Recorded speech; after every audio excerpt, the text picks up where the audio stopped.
I'm Jane. I had just turned 28 when I thought I met the love of my life, Mike, and everything happened so fast. We were married within a year of meeting. Mike is an accountant, tall, with a laugh that could light up any room. I work in digital marketing, love to paint on weekends, and I have always been more of a planner. We balanced each other out, or so I thought. It was the day after our wedding, and our living room was piled high with wrapped presents and envelopes. There was a chaotic beauty to it all, the remnants of our celebration. That's when Mike's parents, Carol and Dave, dropped by. I hadn't really gotten to know them since we got married so quickly, but they seemed all right, normal even. As we started opening gifts, I noticed Carol and Dave were more than just a little interested in the contents. "Is that a crystal vase?" Carol asked, picking up a shimmering piece that my aunt had given us. She turned it over in her hands, eyes gleaming. "Yeah, it's from my Aunt Linda. Pretty, isn't it?" I said, trying to nudge her attention away from claiming it. Before I knew it, Carol had placed it in a separate pile to the side. "I think we can find a good place for this at our house," she said nonchalantly. Mike didn't seem to notice, busy untangling a set of fancy kitchen gadgets from his cousin. I shot him a look, hoping he'd say something. "Mom, that's our wedding gift," Mike finally said with an easy smile, as if it was all a big joke. "Oh, come on. It'll just collect dust here. We'll use it," Dave chimed in, wrapping an arm around Carol. "Besides, you two are young. You'll get plenty more gifts over the years." I tried to laugh it off with them, but it felt off. "Actually, I was thinking it would look great in our foyer," I said, attempting to claim it back without causing a scene. Carol looked at me, her expression a mix of surprise and annoyance. "Jane, you need to learn to share. We're family now, and families help each other out," she said, her tone firm, as if she was teaching me some sort of lesson. Mike, catching the tension, quickly jumped in. "Let's not worry about this now. We've got plenty of gifts, right, Jane?" I nodded, biting back my words. But as they continued to sift through the gifts, setting aside a few choice items for themselves, that uncomfortable feeling settled deep in my stomach. It was like watching strangers claim parts of my life as their own. And Mike, well, he just let them. Our first year of marriage flew by, and before I knew it, our anniversary had arrived. I wanted to make it special, a celebration of us. So I booked a table at Chez Louis, a cozy little spot we both loved. I thought it would be romantic to have Mike's parents join us, to show them they're important to us. As we sat down at the restaurant, Carol and Dave were already there, menus in hand. "This place is fancy," Carol said, eyeing the chandeliers.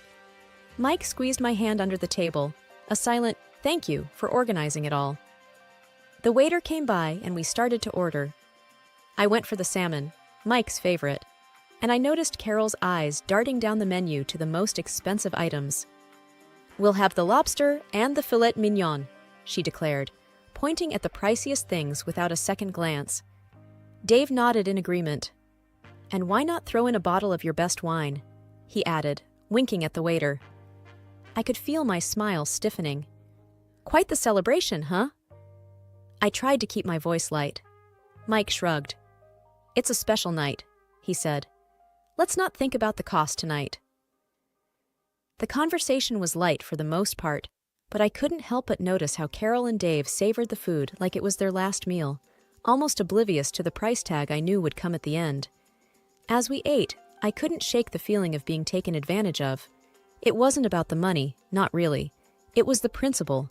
It was our anniversary, and it felt like it was being hijacked. When the check arrived, I saw Mike's eyes widen a little, but he quickly recovered and handed his card to the waiter. On our way out, Carol looped her arm through mine. "You know, Jane, this was just lovely. We should do it again next year," she said, a satisfied smile on her face. Thanksgiving was around the corner, and with it came the start of the holiday season.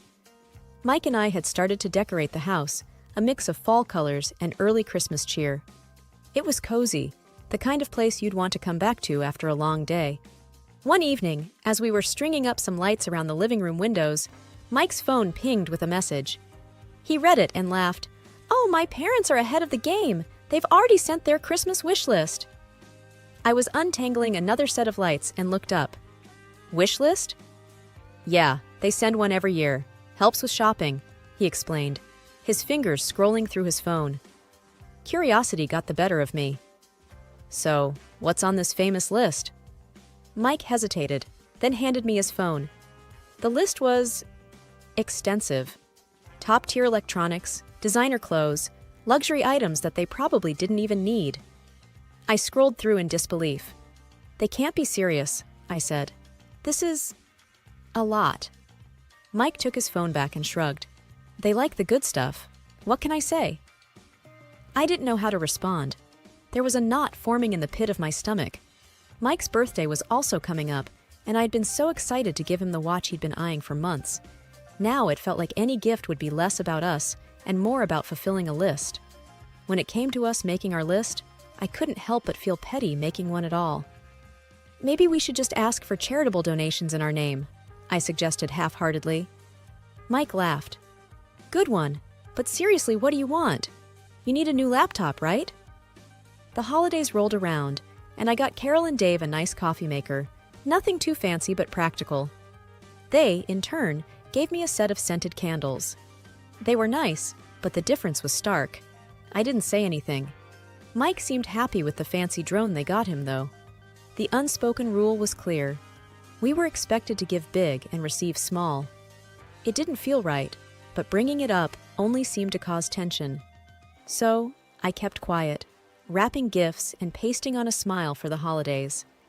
But inside, I was beginning to count the costs, not just in dollars, but in the emotional toll this was starting to take. I was at my desk, staring at the computer screen when the email notification popped up. It was my quarterly bonus, bigger than I had expected. My first thought was to do something meaningful with it, something for Mike and me. So, I booked us a trip to Paris. We had talked about going since we met, and it felt like the perfect time to make that dream happen. That night over dinner, I told Mike about the surprise. His face lit up like I'd never seen before. Paris? Really? Babe, that's amazing! He exclaimed, getting up to kiss me. I was basking in the joy of the moment when his phone rang. It was his mom. I could tell by the way his face changed. Yeah, she booked us a trip to Paris, he said into the phone, and I knew I should have asked him not to say anything just yet. Mike's enthusiasm dwindled as he listened more and more. I know you've always wanted to go. He trailed off, looking at me with a pained expression. I felt my heart sink. He hung up and there was a heavy silence. They want to come with us, he said finally, almost like he was asking for permission.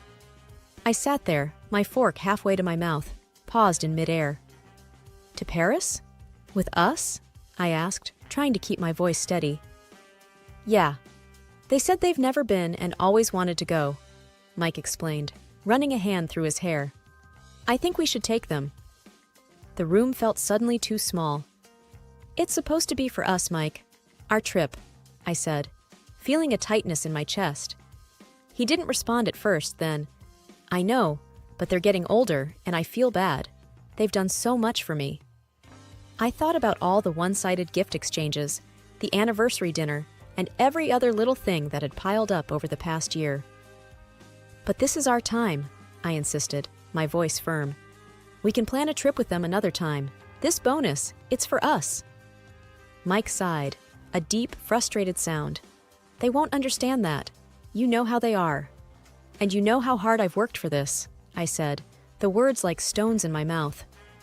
I want us to enjoy it together, just us, like we planned. Mike didn't say anything for a while. Then, okay, we'll tell them some other time might work better. But when the time came to tell them, Mike's words faltered. Look, maybe we can all go together next year, he offered, but Carol was having none of it. Why next year? We can afford it now, she retorted over the speakerphone, her voice laced with disappointment. I couldn't take it anymore. Because this trip is for us, Carol, Mike and I. We need this time together, I said, unable to hide my frustration. There was a pause, then Carol said, Well, that's very selfish of you, Jane. Very selfish indeed. After the call, the air between Mike and me was tense. He was torn, I could tell, but this was one thing I wasn't willing to budge on. Paris was meant to be a dream trip for us, and I wasn't going to let that dream be taken away. Mike became a shadow in his own home, leaving early for work and coming back late. Our conversations dwindled to monosyllables. "Dinner's in the oven," I'd say when I heard the garage door open, my voice echoing off the empty walls. "Thanks," he'd reply, a hollow word that hung in the air between us. I missed him, missed us. I yearned for the easy days when we'd dream together on the couch, our plans and laughter intertwined. I longed to reach out to him, to break through the invisible barrier that had erected itself after the argument over Paris. But every attempt felt like speaking through a thick glass wall. I could see him, but I couldn't reach him. One particularly hard evening, I sat at the dinner table across from Mike, the sound of his fork against the plate drilling into the silence. I cleared my throat. "Mike, this can't go on," I started, my voice barely above a whisper, fearful of shattering the fragile peace. "We need to talk about what happened. We can't let this silence be the new normal for us." Mike continued to eat, his expression unreadable. Then he set down his fork, a sign that I had his attention, even if just for a moment. "What do you want me to say, Jane?"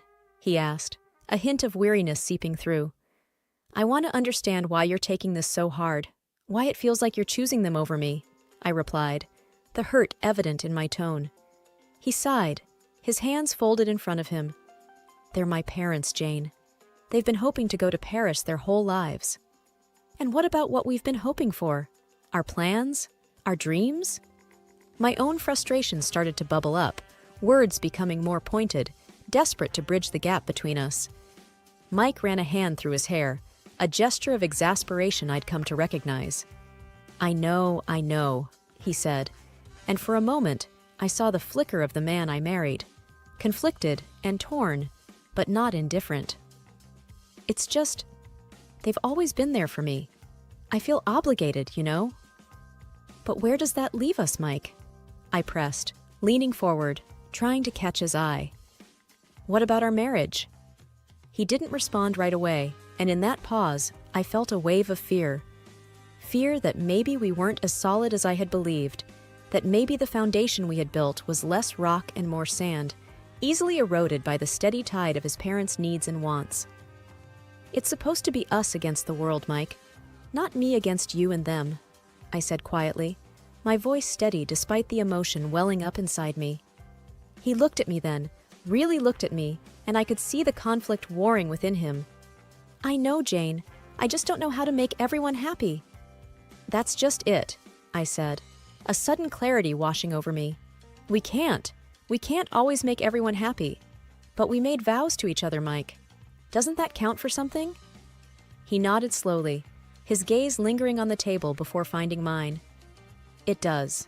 It counts for a lot." The rest of the meal passed in a contemplative silence, a change from the strained quiet that had become our norm. It was as if my words had planted a seed, or perhaps watered one that had been lying dormant within Mike all this time. The morning sun poured in through the windows, but the warmth it usually brought seemed to have no place in our home today. I woke up to an eerie quiet, the other side of the bed untouched from the night before. The emptiness of the house felt like a heavy blanket, suffocating in its silence. Rubbing the sleep from my eyes, I reached for my phone, expecting the usual absence of messages, given the silent treatment that had taken residence in our home. Instead, my screen was flooded with notifications, all from my bank. A lump formed in my throat as I read the details. Multiple transactions, including airline tickets and a pair of hotel bookings in Paris, all made while I was asleep. The timestamps on the emails told me the flight would have left hours ago. Mike and his parents were already on their way to Paris, using my hard-earned bonus to fund a trip I was meant to be on. Disbelief turned to anger, and then to a crushing sense of betrayal. I sat there, the phone heavy in my hand as the reality settled in. Mike had access to my account. I'd trusted him implicitly, never imagining he would abuse that trust. Yet, here it was in stark black and white, a digital paper trail of deceit. I couldn't breathe, couldn't think. The one person I had believed would stand by me had chosen his own comfort over our relationship. I thought back to all the times I'd brushed aside the little signs, the excuses I'd made for him, for us. With trembling fingers, I dialed his number, knowing full well he wouldn't answer. Not with the time difference, not with my previous ultimatum ringing in his ears. "Mike," I began, the beep of the voicemail almost mocking in its cheerfulness. "I saw the charges. You took your parents to Paris with my bonus. I don't even know what to say, but I hope it's worth it. I hope it's worth everything." The house felt even emptier after the call, the walls closing in on me with the weight of everything unsaid, and now, perhaps, never to be spoken. I sat at the kitchen table, the silence a stark contrast to the chaos raging within me. They had left, just like that, with no regard for me or the life we were supposed to be building together. I canceled the hotel rooms, the return flights, every piece of the trip that was connected to my finances. With each cancellation, I felt a piece of my old life fall away, the future I'd envisioned evaporating before my eyes. By the time I was done, there was nothing left to do but act. I contacted the bank and removed Mike's access to my accounts, a finality in each click that felt both terrifying and liberating. The man I had married, the family I had tried to be a part of, they were all just strangers now. Strangers who had used me, who had seen my generosity as something to exploit rather than cherish. I packed my bags with a robotic efficiency, each item a reminder of a dream I had to put away. There was no going back from this, no gentle words or apologies that could mend the rift that his betrayal had caused. Mike had chosen his path, and in doing so, he had set me on mine. The ring I'd once worn with pride lay cold and heavy in my palm.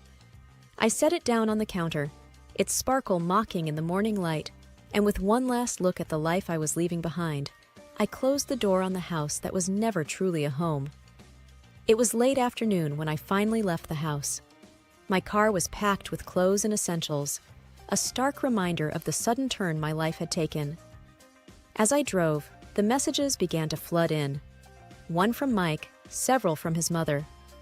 I pulled over to read them, knowing they'd only fuel the fire of my resolve. Mike's message read, "Jane, please, we need to talk about this. Can't we just discuss it?" His words seemed hollow, almost insulting in their simplicity. I started to type a response, then stopped. No words would bridge the chasm between us. His mother's messages were a mix of confusion and anger. "What's going on? Why have you canceled our rooms? Call me."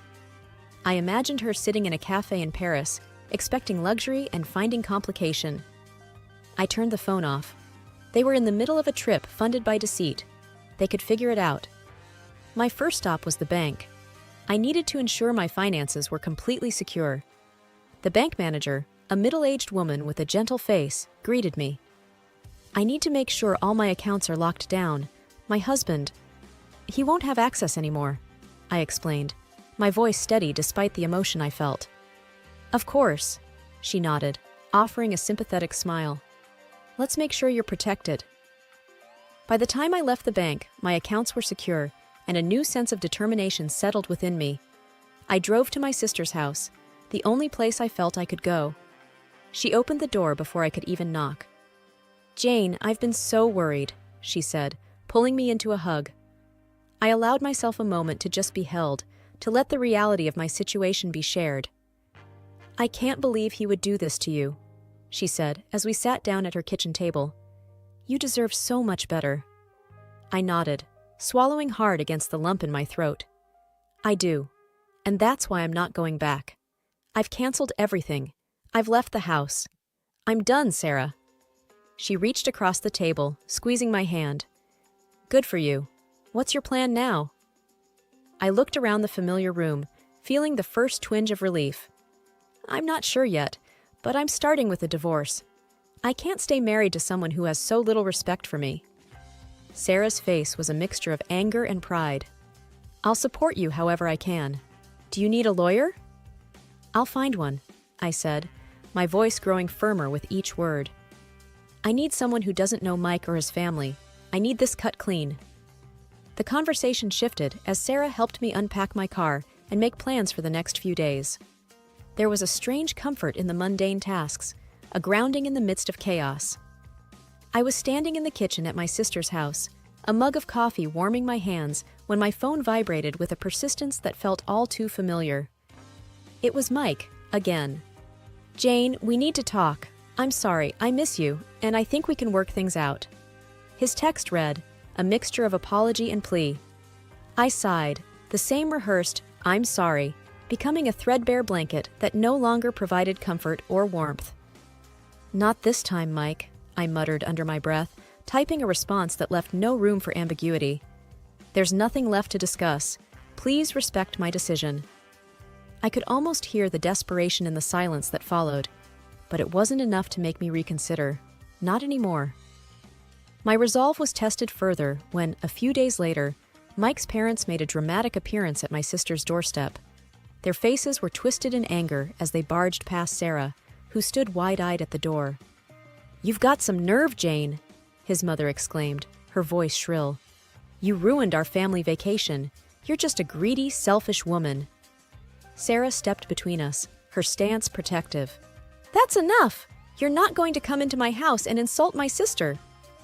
The argument escalated until the neighbors peeked out of their windows, and I was sure someone would call the police. It ended with Sarah threatening to do just that if they didn't leave.